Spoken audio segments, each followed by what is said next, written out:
बिस्मिल्लाहिर्रहमानिर्रहीम। अस्सलाम वालेकुम स्टूडेंट्स, मैं हूं हसन फरीद, आपका फिजिक्स टीचर।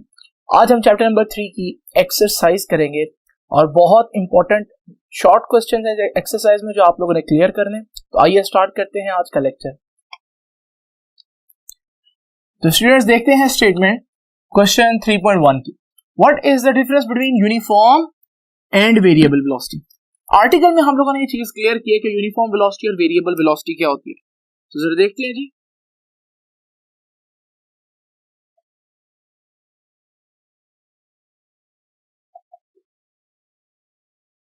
यूनिफॉर्म वेलोसिटी क्या होती है? If a body cover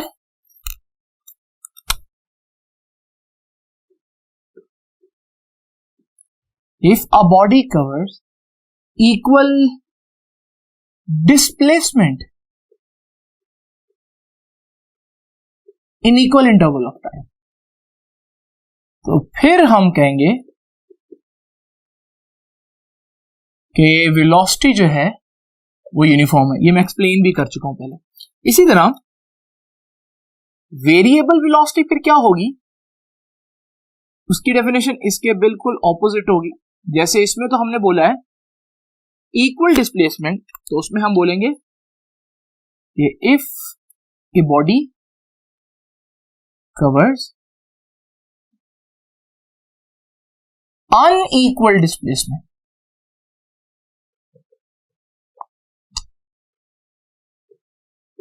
in equal interval of time,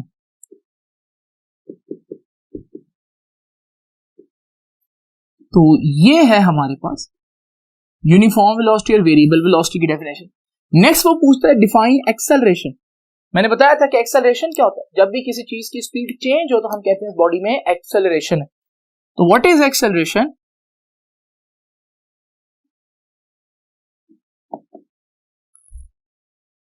acceleration is defined as rate of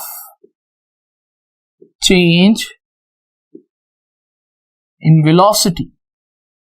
किसी बॉडी की वेलोसिटी जिस रेट पर चेंज हो रही हो उसे हम बोलते हैं एक्सेलरेशन। और एक्सेलरेशन का फॉर्मूला आपको आना चाहिए कि एक्सेलरेशन होता है चेंज इन वेलोसिटी कितनी हुई है डिवाइडेड बाय टाइम कितना है। तो ये हमारे पास एक्सेलरेशन का फॉर्मूला है। आखिरी बात वो पूछता है एसआई यूनिट ऑफ वेलोसिटी और एक्सेलरेशन। तो जरा देखते हैं जी वेलोसिटी का यूनिट।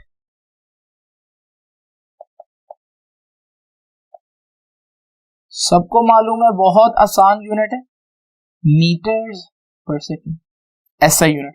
और इसी तरह यूनिट ऑफ एक्सेलरेशन,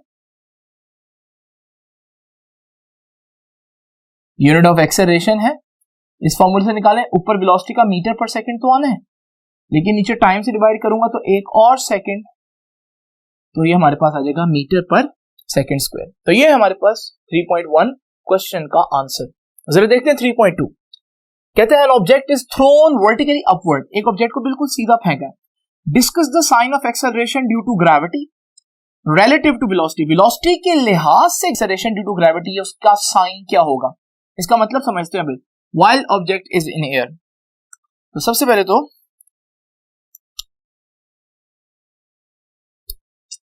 साइन तो या तो नेगेटिव होता है या पॉजिटिव होता है। तो हमें सबसे पहले देखना पड़ेगा कि आंसर में पॉजिटिव या नेगेटिव लिखना है, लेकिन मैं पहले एक्सप्लेन करूंगा, फिर मैं दिखाऊंगा कि आंसर में आपने एग्जैक्ट लिखना क्या है। तो जरा इसकी एक्सप्लेनेशन देखें।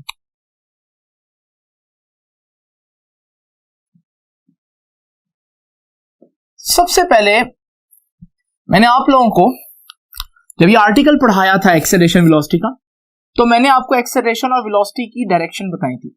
एक दफा फिर से बताता हूं मैं आपको। जब भी कोई पूछे वेलोसिटी किस डायरेक्शन में होती है, तो सीधा सा आंसर है in the direction of motion, यानी कि जिस डायरेक्शन में ऑब्जेक्ट जा रहा है उसी डायरेक्शन में वेलोसिटी है। मार्कर ऊपर जा रहा है, मार्कर की वेलोसिटी अपवर्ड है। मार्कर डाउनवर्ड जा रहा है, वेलोसिटी डाउनवर्ड है। इधर को जा रहा है, वेलोसिटी इधर को है। इधर को जा रहा है तो वेलोसिटी इधर को है। जिस भी डायरेक्शन में कोई ऑब्जेक्ट जा रहा हो, वेलोसिटी उसी डायरेक्शन में होती है। अब बात रह गई एक्सेलरेशन की। तो एक्सेलरेशन किस डायरेक्शन में होता है ये भी हमें पता होना चाहिए। और न्यूटन के second law F is equal to ma से हमें पता चलता है कि acceleration is always in the direction of force. Force यहां पर खास तौर पर मैं क्योंकि चीज को ऊपर फेंक रहा हूं तो उस पर जो फोर्स होगी वो डेफिनेटली ग्रेविटी होगी।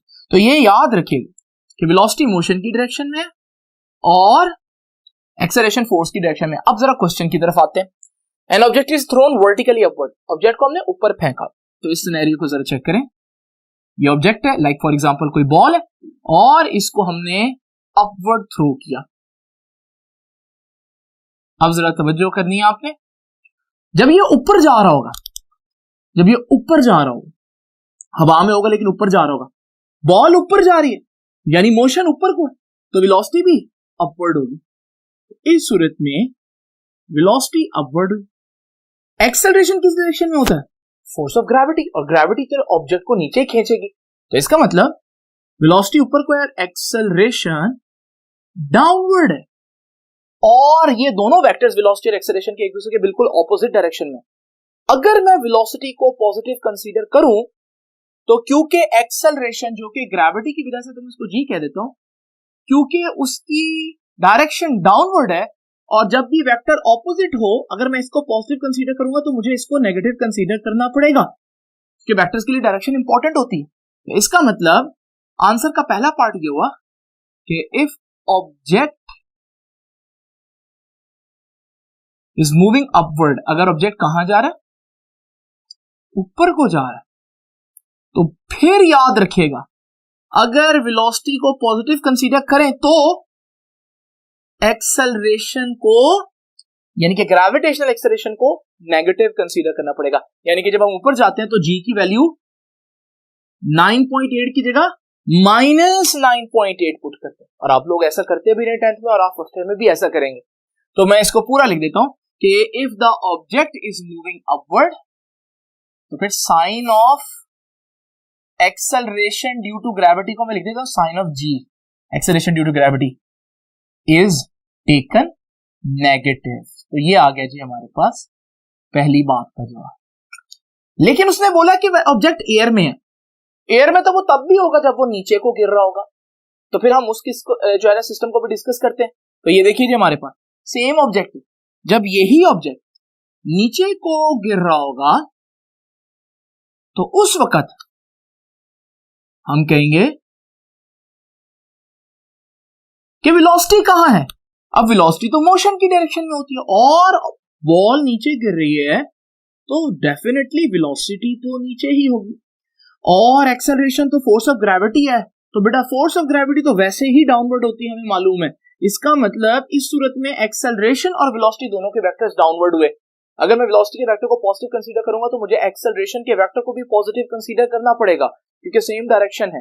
तो इसका मतलब दूसरा पार्ट इसका होगा कि if object is moving downward, अगर वही ऑब्जेक्ट हवा में है लेकिन नीचे को आ रहा है तो फिर हम क्या करेंगे, साइन ऑफ ग्रेविटेशनल एक्सेलरेशन यानी कि जी को क्या लेंगे, इज टेकन एज पॉजिटिव।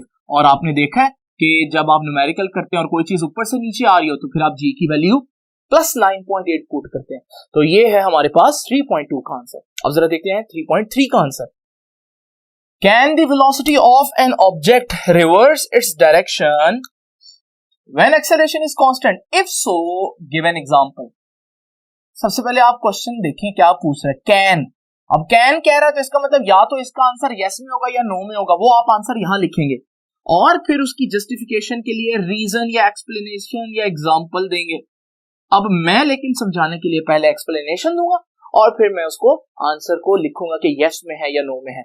सबसे पहले देखें, acceleration is constant, acceleration constant रहे। जब एक्सेलरेशन कांस्टेंट की बात आती है तो ग्रेविटेशनल एक्सेलरेशन भी तो कांस्टेंट ही है। वैसे 9.8 मीटर पर सेकंड स्क्वायर होता है लेकिन मैं यहाँ 10 लिख देता हूँ थोड़ा सा आसान करने के लिए काम को। अब जब मैं किसी ऑब्जेक्ट को ऊपर फेंकूं तो ये भी तो हमारे पास एक कांस्टेंट डी एक्सेलरेशन या कांस्टेंट रिटार्डेशन ही है। अब जब ये ऑब्जेक्ट मेरे पास होगा, जरा तवज्जो, मैंने इसको फेंका इनिशियल स्पीड 40 से, क्योंकि इसमें एक्सेलरेशन कितना होगा, ऊपर जाते हुए 10 की स्पीड कम होगी तो -10 एक्सेलरेशन होगा, तो 1 सेकंड के बाद इसकी स्पीड क्या हो जाएगी, लाइक 30, फिर 1 सेकंड के बाद इसकी स्पीड लाइक 20 हो जाएगी, और फिर इसकी स्पीड 10 हो जाएगी, और फिर एक वक्त आएगा ये मैक्सिमम हाइट पर पहुंचेगा और उस वक्त इसकी स्पीड क्या होगी, 0। ये हर पॉइंट पर मैंने इसकी वेलोसिटी रख दी, और जब तक ये ऊपर जा रहा है इसकी वेलोसिटी कहां होगी, हमें पढ़ा कि वेलोसिटी मोशन की डायरेक्शन में, तो बॉल की मोशन तो अपवर्ड है तो वेलोसिटी भी अपवर्ड होगी। जब ये वापस गिरेगा तो फिर क्योंकि ये अब नीचे आ रहा है, फिर स्पीड बढ़ेगी 0 से 10, फिर 20, फिर 30, फिर 40 मीटर पर सेकेंड, स्पीड बढ़ती जाएगी। वेलोसिटी अब डाउनवर्ड है, तो वेलोसिटी ने डायरेक्शन क्या कर ली, रिवर्स कर ली। पहले वेलोसिटी अपवर्ड थी और अब वेलोसिटी डाउनवर्ड है। मगर अगर आप एक्सेलरेशन देखें, एक्सेलरेशन चेंज इन वेलोसिटी होती है, तो पहले वेलोसिटी कितना चेंज हुई, 40 से 30 यानी कि 10, फिर 30 से 20 यानी कि 10, और फिर 20 से 10, और फिर हमारे पास 10, और नेगेटिव क्योंकि कम होता जा रहा है आंसर। तो यहां पर हम कहेंगे कि वेलोसिटी जो है वो अपनी डायरेक्शन चेंज कर रही है, रिवर्स कर गई। पहले वेलोसिटी अपवर्ड थी और अब वेलोसिटी डाउनवर्ड है, तो वेलोसिटी ने डायरेक्शन रिवर्स की, मगर एक्सेलरेशन कितना रहा, -10 का। या मैग्नीट्यूड के हिसाब से देखें तो पहले भी एक्सेलरेशन 10 का था लेकिन नेगेटिव में था, और अब नीचे आते हुए भी एक्सेलरेशन 10 का होगा लेकिन पॉजिटिव में होगा, तो है तो मैग्नीट्यूड वाइज 10 ही ना। तो उसने पूछा था can the velocity of an object reverse direction when acceleration is constant, acceleration constant रहे और ऑब्जेक्ट अपनी वेलोसिटी जो है रिवर्स कर ले। तो बिल्कुल इस केस में ऐसा हो रहा है, तो आप कहेंगे कि सबसे पहले आपने इसका आंसर देना है कि यस और नो में, तो इसका आंसर क्या बना जी कि यस, और आगे क्या लिखेंगे फिर आप, yes N object can reverse its velocity when acceleration is constant. वो सारी बात आप स्टेटमेंट में लिखेंगे, ठीक है। आगे वो कह रहे if so give an example, और एक्सप्लेनेशन के अंदर आप यही एग्जांपल देंगे, और एग्जांपल क्या बन रही है कि when a ball is thrown vertically upward, कि जब हम एक ऑब्जेक्ट को या बॉल को ऊपर फेंकते हैं vertically upward, it reverses its direction, वो अपनी डायरेक्शन चेंज कर लेती है, रिवर्स कर लेती है। कहां रिवर्स किया, इस पॉइंट पर, यहां तक ऊपर थी वेलोसिटी, फिर उसके बाद वेलोसिटी डाउनवर्ड होगी। Its direction at highest point, तो जहां पर हाईएस्ट पॉइंट है वहां पर वो अपनी डायरेक्शन वेलोसिटी की रिवर्स कर लेगी। बट एक्सेलरेशन क्या रहा, एक्सेलरेशन तो कांस्टेंट रहा, acceleration due to gravity remains constant, तो वो तो कांस्टेंट रहा। और कितना रहा हमें मालूम है, 9.8 मीटर पर सेकेंड स्क्वायर, जिसको हम 10 मीटर पर सेकेंड स्क्वायर भी कह सकते हैं। तो ये है हमारे पास क्वेश्चन 3.3 का आंसर। अब जरा देखते हैं 3.4 क्वेश्चन को। तो स्टूडेंट्स देखते हैं जरा 3.4 की स्टेटमेंट। ये 4 स्टेटमेंट्स हैं, ABCD। पहले मैं स्टेटमेंट ए पढ़ता हूं। कहता है specify the correct statement, true या फॉल्स बताना कौन सी स्टेटमेंट ट्रू है कौन सी फॉल्स है।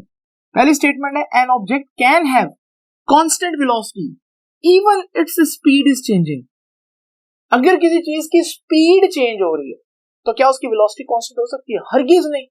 हम लोगों ने पढ़ा कि वेलोसिटी कांस्टेंट होने के लिए स्पीड का कांस्टेंट होना तो शर्त है ही, इसके साथ साथ डायरेक्शन भी कांस्टेंट होनी चाहिए।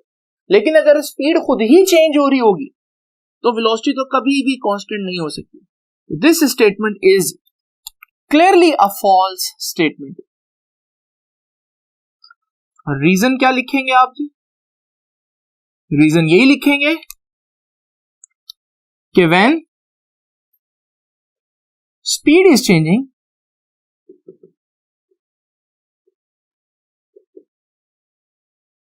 वेलोसिटी हैज टू चेंज, तो वेलोसिटी को चेंज होना ही पड़ेगा। डी ऑप्शन देखते हैं। An object can have constant speed even its velocity changing, इसका उल्टा है। वहां बोला था constant velocity even its speed is changing, यहां कह रहा है constant speed even its velocity is changing.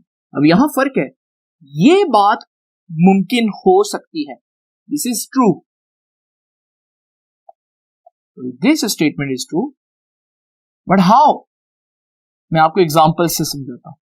Just imagine करें कि अगर मेरे पास एक ऑब्जेक्ट सर्कल में मूव कर रहा है, जब सर्कल में मूव कर रहा होगा तो किसी भी पॉइंट पर इसकी वेलोसिटी टेंजेंट में होती है, तो ये है वेलोसिटी।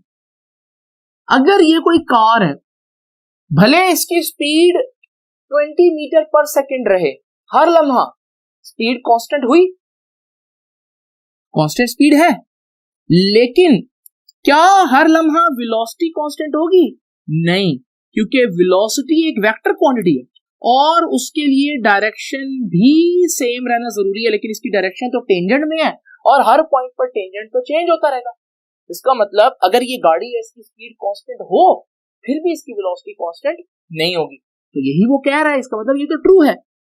तो फिर आप कहेंगे N object can have constant speed even its velocity is changing, और इसकी एग्जांपल क्या देंगे? When a body is moving in a circular path, जब एक ऑब्जेक्ट जो है वो सर्कल में मूव कर रहा हो तो उसकी वेलोसिटी चेंज हो रही है, लेकिन इसकी स्पीड कांस्टेंट हो सकती है। जरा स्टार्ट करते हैं जी ऑप्शन सी को। N object can have zero velocity, क्या वेलोसिटी जीरो हो सकती है? Even its acceleration is not zero, जबकि उसका एक्सेलरेशन जीरो नहीं है। जरा एक एग्जांपल से चेक करते हैं।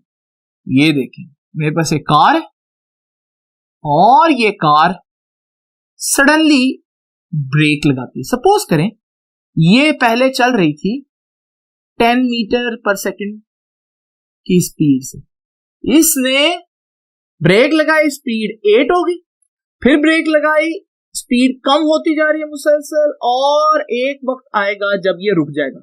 यहां ये रेस्ट पर आ गया। ये मैं वेलोसिटीज बता रहा हूं, ये सारी की सारी।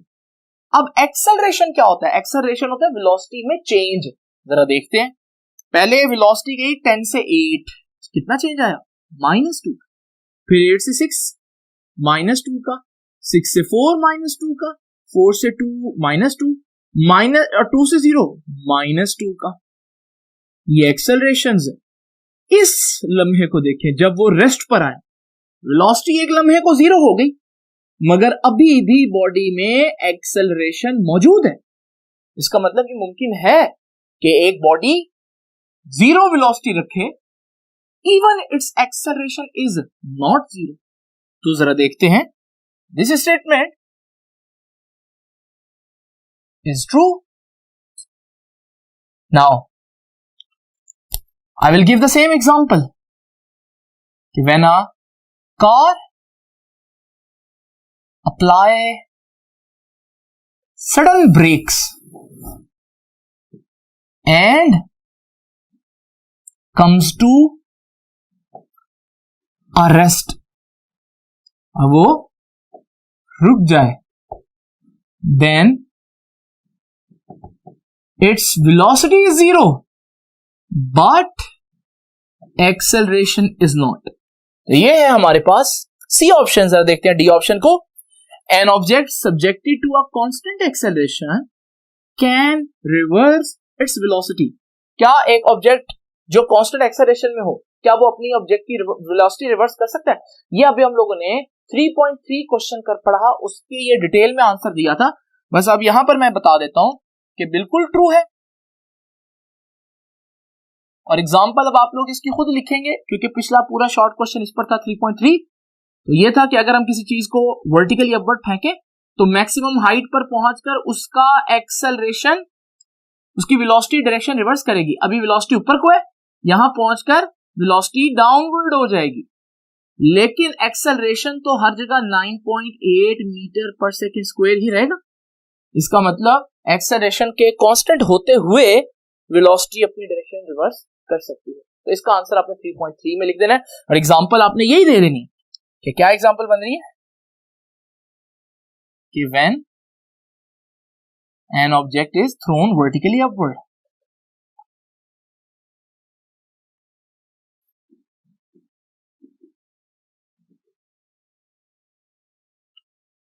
और आगे आपने बताना है एट इट्स हायर पॉइंट, ठीक है जी। नेक्स्ट क्वेश्चन देखते हैं जी 3.5। A man standing on the top of a tower throws a ball straight up with initial velocity vi and at the same time throws a second ball straight downward। ये देखिए जी, एक tower पर एक शख्स खड़ा है, this is ground and this is tower। अब ये जो शख्स है टॉवर के ऊपर, दो बॉल्स फेंक कर,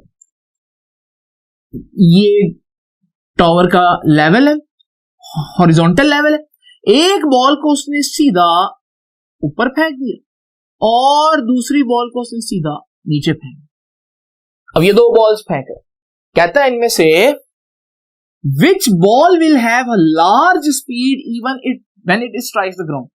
ये भी अल्टीमेटली नीचे आ जाएगी और ये कुछ ऊपर जाएगी, लेकिन एक वक्त आएगा कि फिर ये भी वापस आ जाएगी। कहता है जब ग्राउंड पर गिरेंगी दोनों बॉल तो इसकी वेलोसिटी ज्यादा होगी या दूसरा ऑब्जेक्ट जो बी ऑब्जेक्ट है उसकी वेलोसिटी ज्यादा होगी।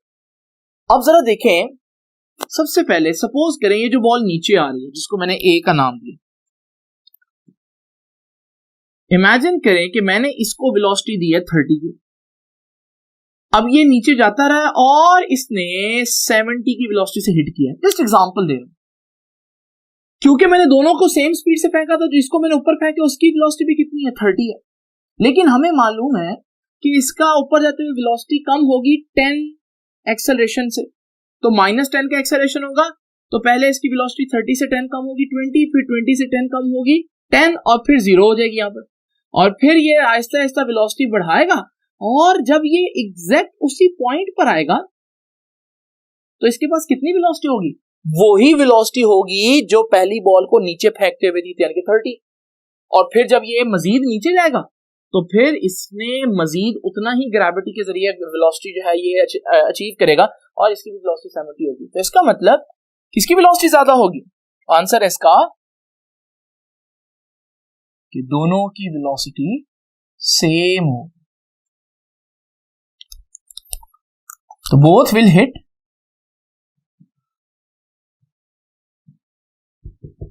the ground with same velocity। दोनों एक ही वेलोसिटी से ग्राउंड को हिट करेंगे और आपने रीजन देनी है इसकी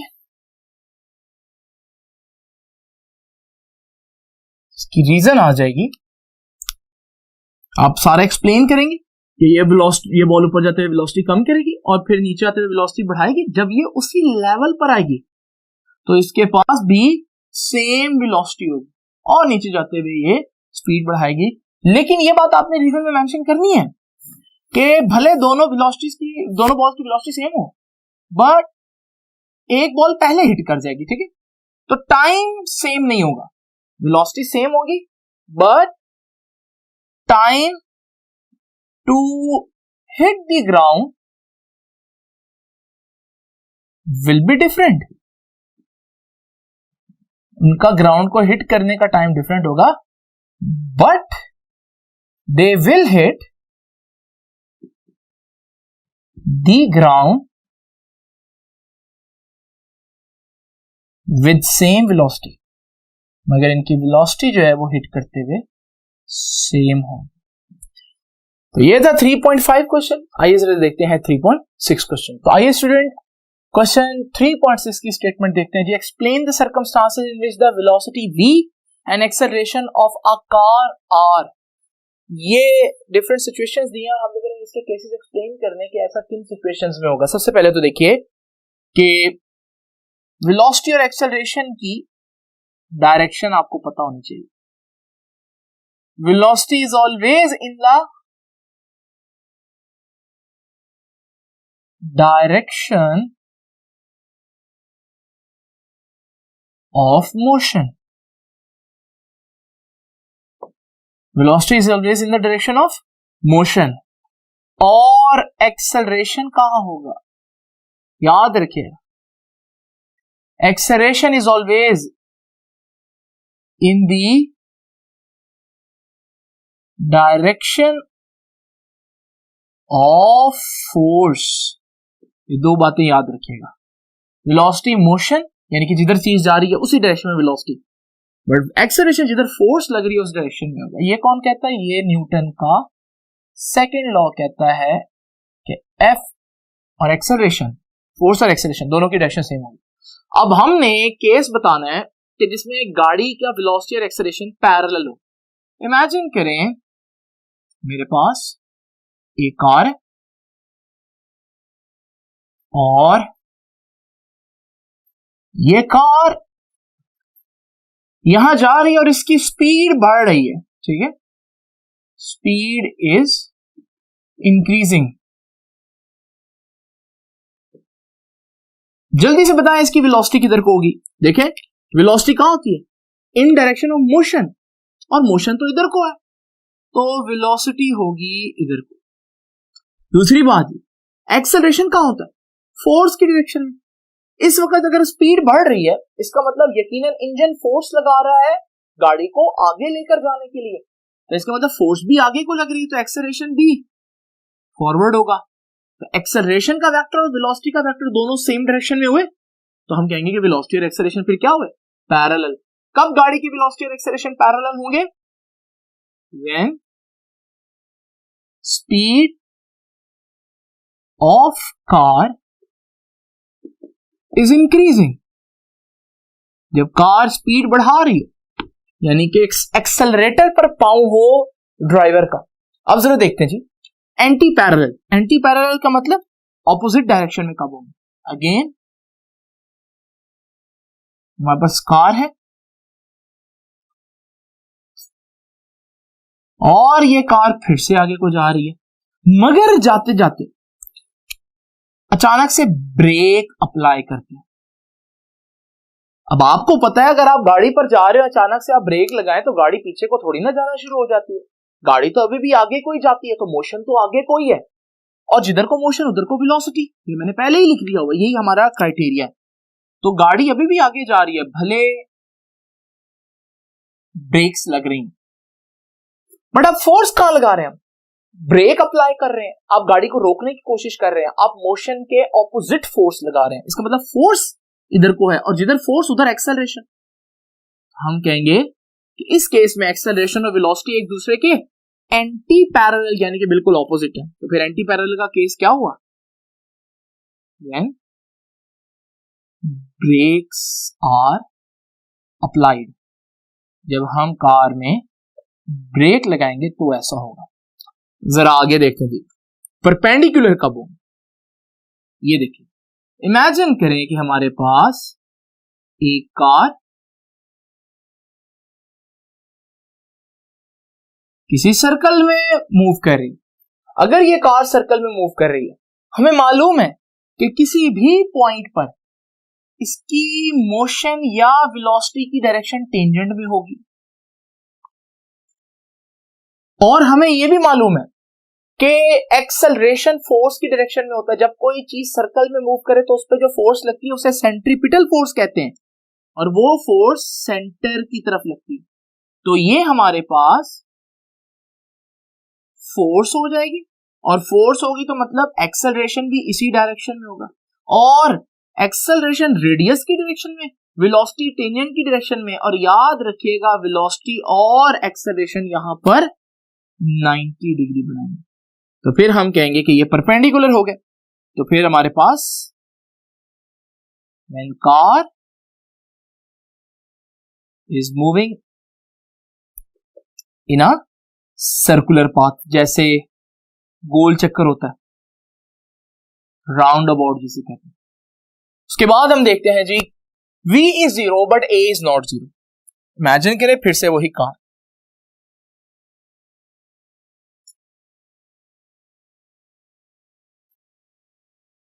अब हमारे पास ये कार है और ये जाते जाते ब्रेक्स अप्लाई करती है।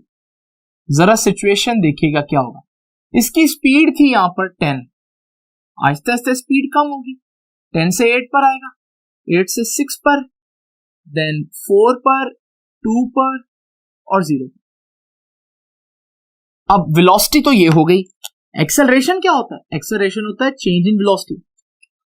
अगर 1 सेकंड में वेलोसिटी 10 से 8 आई है तो चेंज कितना आया, -2 मीटर पर सेकंड स्क्वायर। फिर 10 से 6 -2, 6 से 4 -2, 4 से 2 -2, 2 से 0 -2। जरा इस आखिरी सीन को देखें, ये वो सीन है जब बॉडी क्या हो गई है, कार रेस्ट पर आ गई। और तवज्जो करें, जब रेस्ट पर आई है वेलोसिटी 0 बट एक्सेलरेशन अभी भी है। वेलोसिटी 0 ही है लेकिन वेलोसिटी 0 होते होते भी चेंज तो आया। इसका मतलब ये वो केस है जिसमें वेलोसिटी 0 है बट एक्सेलरेशन इज नॉट 0। तो इसमें हम कहेंगे कि when the car comes to rest after applying brakes, वो तो डेफिनेट ही है कि ब्रेक लगेगी तो रेस्ट पर आएगा। लास्ट केस देखते हैं जी, A is 0 but B is not 0, इसका ऑपोजिट। ये बहुत सिंपल है। इमेजिन करें हमारे पास फिर से वही कार है और अब ये कार जा रही और इसकी वेलोसिटी जरा देखें जी, 10 मीटर पर सेकंड है, फिर 10 मीटर पर सेकंड है, यानी कि ये कैसी वेलोसिटी से मूव कर रही है, कांस्टेंट वेलोसिटी से। जब कोई चीज कांस्टेंट वेलोसिटी से मूव करती है, एक्सेलरेशन क्या होता है, एक्सेलरेशन तो होता है चेंज इन वेलोसिटी। और 10 से 10 कोई चेंज नहीं आया तो एक्सेलरेशन 0, फिर 10 से 10 0। तो हमारे पास ये एक ऐसा केस है जिसमें वेलोसिटी तो है, वेलोसिटी 0 नहीं है, वेलोसिटी तो 10 है बट एक्सेलरेशन इसमें क्या हो रहा है, 0। यानी कि हम कहेंगे when a car moves with constant speed, अगर किसी कार की स्पीड क्या हो, कांस्टेंट हो, सेम रहे, फिर हम कहेंगे कि उसकी एक्सेलरेशन 0 है बट उसकी वेलोसिटी 0 नहीं है। आइए देखते हैं 3.7 क्वेश्चन। 3.7 कहता है motion with constant velocity is a special case of motion with constant acceleration, is this statement true. पहले तो मैं इस सिनेरियो को आपके सामने बनाता हूं, फिर से कार ड्रॉ करता हूं और उसी पर इसको अप्लाई करता हूं। तो ये देखिए जी, हमारे पास ये कार इधर को जा रही है, जरा इसकी वेलोसिटी देखें जो मैं बता रहा हूं। इसकी वेलोसिटी थी 8 मीटर्स पर सेकेंड और 8 मीटर्स पर सेकेंड ही रहेगी, यानी कि कांस्टेंट वेलोसिटी से मूव कर रही है। एक्सेलरेशन क्या होता है, एक्सेलरेशन होता है वेलोसिटी में चेंज। जरा देखते हैं वेलोसिटी में चेंज कितना है, 8 था, 1 सेकेंड के बाद 8 ही रहा, तो वेलोसिटी में तो कोई चेंज नहीं आया। तो वेलोसिटी कितना चेंज हुई, 0 मीटर पर सेकेंड स्क्वायर। फिर कितना चेंज आया, फिर भी कोई चेंज नहीं आया, तो 0 मीटर पर सेकेंड स्क्वायर, और फिर भी 0 मीटर पर सेकेंड स्क्वायर ही है। यहां से मैं कहूंगा कि मोशन विद कांस्टेंट वेलोसिटी में एक्सेलरेशन 0 होता है, लेकिन अगर मुझसे कोई पूछे 0 है और 0 ही रह रहा है, it is 0 and it remains 0, तो मैं ये भी तो कह सकता हूं एक्सेलरेशन 0 है, लेकिन मैं ये भी कह सकता हूं एक्सेलरेशन कॉन्स्टेंटली 0 है, मुसलसल 0 है, तो मैं ये भी कहूंगा कि एक्सेलरेशन कांस्टेंट है। इस केस में अगर आप कोई कहे कि एक्सेलरेशन 0 है, आमतौर पर बच्चे यही कहते हैं, लेकिन अगर कोई ये कहते हैं एक्सेलरेशन कांस्टेंट है तो ये भी गलत नहीं होगा, क्योंकि वो 0 है और 0 ही रह रहा है, ये भी तो एक कांस्टेंट केस ही है ना। तो अब हमारे पास इसका आंसर में आप लिखेंगे, वो पूछ रहा है is this statement true, obviously this statement is true. और इसको जस्टिफाई कैसे करेंगे आप, कि एक्सेलरेशन सारा आपने लिखना है ऊपर वाला, कि velocity is constant, acceleration is 0 and it remains 0. So we can say that acceleration is constant. है कितना, 0 मीटर पर सेकेंड स्क्वायर। तो ये थे हमारे पास पहले 7 शॉर्ट क्वेश्चन इस एक्सरसाइज के। अब हम नेक्स्ट लेक्चर में नेक्स्ट 8 शॉर्ट क्वेश्चन जो कि बहुत इंपॉर्टेंट है उनको डील करेंगे। तो आपसे मुलाकात